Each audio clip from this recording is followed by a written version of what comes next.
తెలంగాణ ఏర్పడ్డ తర్వాత అధికారంలోకి వచ్చిన టీఆర్ఎస్ ప్రభుత్వం ప్రతిష్టాత్మకంగా ప్రకటించిన డబుల్ బెడ్రూములు ఇచ్చినటువంటిది హుస్నాబాద్లో మీకు తెలుసు.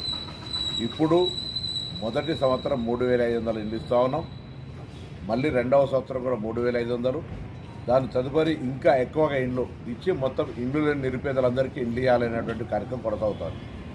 ఇందులో ఎక్కడ రాజకీయ పరజోక్యం, అవినీతికి తావు లేకుండా పూరెస్ట్ ఆఫ్ పూర్ పేదలకు అర్హులైన వాళ్ళకి ఇవ్వాలని ఎంపిక ప్రక్రియ జరుగుతుంది.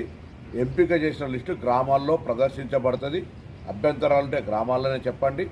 ఎవరి జోక్యం ఉండదు, ఏ పార్టీ నాయకులు జోక్యం ఉండదు. కాబట్టి దయచేసి ఎంపికకు సంబంధించిన ప్రక్రియ పారదర్శకంగా, అవినీతికి తావు లేకుండా ప్రతి గ్రామానికి వచ్చే విధంగా ఈ యొక్క ఇళ్ల కేటాయింపు జరుగుతూ ఉంది.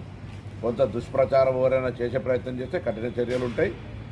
తప్పు చేస్తే కూడా కఠిన చర్యలు ఉంటాయి. పేదలకు ఇల్లు ఇవ్వాలి.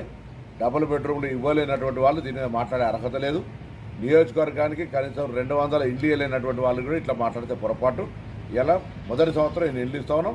వాటిని పేదలందరికీ సహృదయంతో తీసుకొని మళ్ళీ ఈ 2-3 నెలల్లోనే వచ్చేటువంటి ఇళ్ల లిస్టు కొరకు కూడా తొందరగా శాంక్షన్లు తీసుకుందామనే మాట మనం చేస్తూ అందరికీ నా శుభాకాంక్షలు.